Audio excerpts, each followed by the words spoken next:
Morty, this is Universe Slot 42. It's the same year, 2025. But here, the boomers vacuumed up all the wealth and left everyone else fighting over TikTok clout and fake politics. Oh, jeez, Rick. This sounds familiar. Don't say our universe, Morty. You'll kill the bit. Here, the future got canceled, Morty. Everyone's just mainlining smartphones, prawn, and performative depression for likes. What's prawn? Don't ask, Morty. Just watch. Wow, this guy understands me so well. Write that down, Morty. This guy's on to something. So that's prawn? To some people it is, which is why we're leaving. Hope, innovation, flying cars. Turns out the real future was doomscrolling in your underwear. The future sucks. Anyway, it doesn't take a genius or even someone with 2 working brain cells to realize that we live in dark times. When I was a kid, I'd flip through those big picture books, those space books about the universe, and they always had that little hopeful blurb. Humans might reach Mars by the 2020s or something. I don't know. I couldn't read yet. Well, 2020 came and went, and instead of Mars, we got Fars, which if you add a T, is farts. And a collapsing society run by idiots. And your mom. Oh, wow! Space and stuff. Shit, man! Go to bed. Hey, turn that shit down! Oh, I'm sorry. Did the sound of collapsing civilization interrupt your nap? Suck at vagina. The future never actually showed up. What we got instead is the present. That cursed mashup of future and present. The purgatory of time. Like living inside a never-ending Windows update screen. In case in point, while digging through the internet graveyard, remember when the future was supposed to be cool? I found an article from April of 2000 titled, Why the Future Doesn't Need Us. And no, that's not some forgotten Nine Inch Nails B-side. It's a real essay written by Bill Joy, who I'm convinced saw the end times while everyone else was still busy downloading LimeWire viruses. The human race might easily permit itself to drift into such dependence on machines that it would have no practical choice but to accept all of their decisions. Eventually, a stage may be reached where the decisions necessary to keep the system running will be so complex that human beings will be incapable of making them. At that stage, the machines will be in effective control. He was American. All right, we get it, Norway. I'm sure that sounds familiar. The future is weird.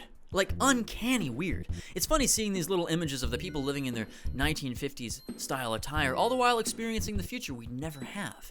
In the media, you see things pictured, sleek cities in the sky, hoverboard, jetpacks. Fast forward to 2025, and most of us think the future is gonna be worse, like a Saturday night rerun of Family Circus. And nobody likes Family Circus. So now we're worried about climate collapse, water wars, insane housing costs, and about 26 months AI stealing your job while also charging you to use your fridge. Hi, I'm here to renew my flying car license. Okay, do you have proof of intergalactic insurance and your asteroid parking permit? Asteroid parking? Sir, without Form XJ47, you can't park within 3 light years of Saturn. Next! Sir, that's a space bus lane. Congratulations, asshole. You've just funded my lunch break for a year. Yeah, that's the real future. Not sleek, not glamorous, just more paperwork. Now with more lasers. We're at the point where people use AI to do the heavy lifting and then sprinkle a little human touch on top like habanero sauce on your eyes. Professors have become powerless. One UK study found 97% of AI-generated essays slip past human detection. 97%, Maya. 97 fucking percent. 97%. No way, man. I know, it's crazy. That's like 3 less than 100. And just 2 months ago, New York Magazine ran a piece literally titled, Everyone is Cheating Their Way Through College. It featured a student, Chungin Roy Lee, who I don't even know if that's a real name. That's not a real name. Shut up. Basically outsources his entire degree to ChatGPT. This really deserves an honorary degree in delegation. But get this, alright? This is the future. It's happening right now. Only instead of neon lights and flying cars, it's kids paying full tuition to Control-C their way into adulthood. Which brings us to this girl, Sadie Winters. I used to fold myself into your corners. Notice anything weird? Yeah. She's not real. She's AI generated, and the comments are filled with normies going, wow, she's so soulful. I feel her pain. Sadie! Meanwhile, I'm sitting here like, buddy, you're crying over JPEGs. Even Rick Beato, the guy who generated her, looks like he just saw a fucking ghost. And I don't blame him, really. They are going to actually just get rid of the artists. They'll make the money from Drake AI and the Beatles AI and whoever. But they're going to make a bulk of their money, I predict, from fake artists, from AI artists, because people don't care. Decades in music production, and suddenly a robot coughs out Lana Del Rey 2.0? Yeah, no thank you. Half the time it feels less like sci-fi and more like a boring, expensive patch update the devs shoved out after their funding got cut. In light of the death of creativity in the future, sculptor Anter Gormley flat out called it mass theft, saying it strips away authenticity and emotion from real art. Political cartoonist Jack wait, that says Omen, has literally watched bots mimic his drawings with eerie precision, just without any of the humanity that made them matter. The New Yorker nailed it. Our culture is at risk of being crushed under an avalanche of algorithmic noise. And though he's kind of become a punching bag for it, in 1989, Francis Fukuyama famously said history ended, that liberal democracy and prosperity had basically won the game. Like, congrats everyone, roll credits, cue fireworks! Fast forward a few decades and turns out history never ended. Our hopes and dreams for a better, cooler future did. Instead of the future, we have what Joshua Rothman calls the present, the state of being in between the future and the present. I guess I'll give Fukuyama credit where it's due. He even warned that this so-called end of history could be depressing. Sure, we don't basically agree now that 20th century style politics is nothing to go back to, but in that case, agree on what? What do we even think? That life's just endless committee meetings, 6 streaming subscriptions, and a boss who thinks exposure is legal tender? No, and no wonder the idea that we're living in a second Weimar Republic is resonating with so many social critics. Just ask anyone. Hey man, what's wrong with society today? It's the... Never mind! Cut the tape! Cut the tape! In almost Nietzschean fashion, Fukuyama said the end might create a generation of last men, complacent souls with no ambition, rotting away. Gotta say, he nailed it. Maybe history really did end, and if so, no wonder the flow of time seems so stagnant, other than, of course, the addition of conveniences, which ironically deprive us gradually of our humanity.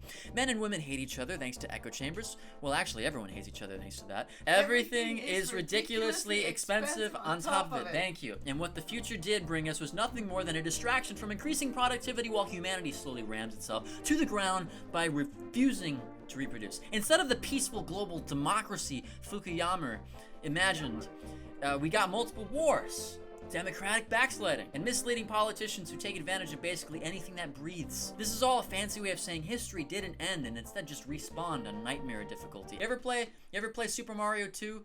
The Japanese version? Don't. It's like that. Come on, no, fuck, no. I'm tired of the gaslighting. We know this is fucked, and until more people wake up, nothing's gonna change. Act 2.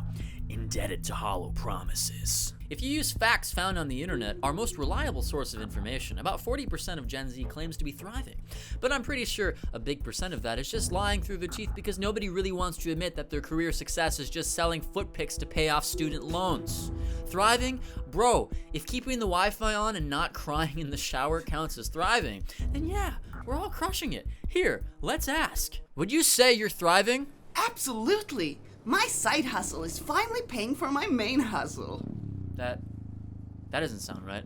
I'm just at a point where instead of feeling angry about it, it's almost comical that the average Gen Z adult is lugging around $94,000 in personal debt compared to millennials' $59,000. All the while, I still remember getting those little pamphlets back in 2012 saying if you don't go to school, you'll end up fucking up your life forever. I'm convinced the only innovations that were allowed to happen were the ones to make the rich richer and us stupider. Except for you guys. You guys are in the right place. But moreover, 70% say jobs are harder to find. It's more like 100%. Can you find a job? No. Yeah, we can't. I can't find a job. No. The worst outlook of any generation. And yet we have a corporate culture that makes us lie through our teeth, pretending that somehow the company is the future of everything and that the future will be prosperous. I don't know, man. You know how I run into tourists a lot in bars downtown? Half of them sound like NPCs running corporate scripts. I work in PR. I'm a manager of whatever the fuck, yada, yada, yada. It feels less like people building personalities and more like they've outsourced their soul to Klaus Schwab. David Graeber nailed this with this whole bullshit jobs thesis. The work is so meaningless that even the workers quietly admit society wouldn't notice if they vanished tomorrow. But instead of rebelling, they wear their job like their personality patch because that's all they got left. And corporate culture doesn't stop when you clock out. It bleeds into everything. Shoshana. Au revoir, Shoshana! That's it. Wow, Shoshana. Yeah, Shoshana Zuboff called it surveillance capitalism. The machine doesn't harvest your labor at work, it harvests your downtime too.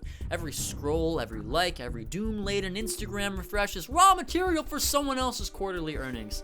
You're welcome. No wonder everything feels stagnant since 2020. It's the same gray sludge on repeats. The internet hollowed out our motivation, nuked attention spans, and turned free time into another workspace.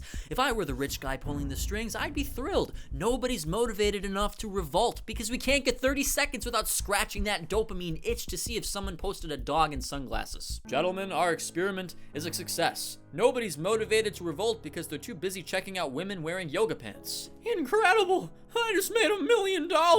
Shall we raise house prices again? To Instagram!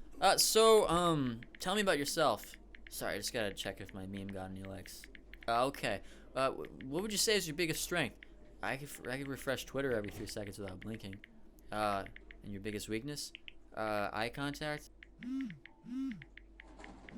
You gonna get that? No, I have phone anxiety. And even then, no matter what you say or do on the internet, someone's ready to dunk on you anyway. So much for the unity people predicted back then. Every time you refresh the feed, your brain's getting the same hit of dopamine as those sad schmucks playing slot machines. Almost hit something meaningful. Nope, just another dog doing taxes. Come on, jackpot! Jackpot! Ah, damn it, it's Andrew Tate again. It's called the variable reward effect, by the way. Keep scrolling, keep hoping you'll hit that one video that actually makes you feel something. This is it. But spoiler, that jackpot never comes. The future went from innovation to whatever they can sell back to us in the form of nostalgia and slop distraction. In lieu of a real utopian society, you're trapped arguing about which bathroom people should use with strangers who think an internet meme is a legal argument. Just put it down sometimes, man. You'll feel better. Trust me, I need to do that. Did you know back in the 1960s, Time magazine confidently predicted that computers would usher in a 20-hour work week within a century?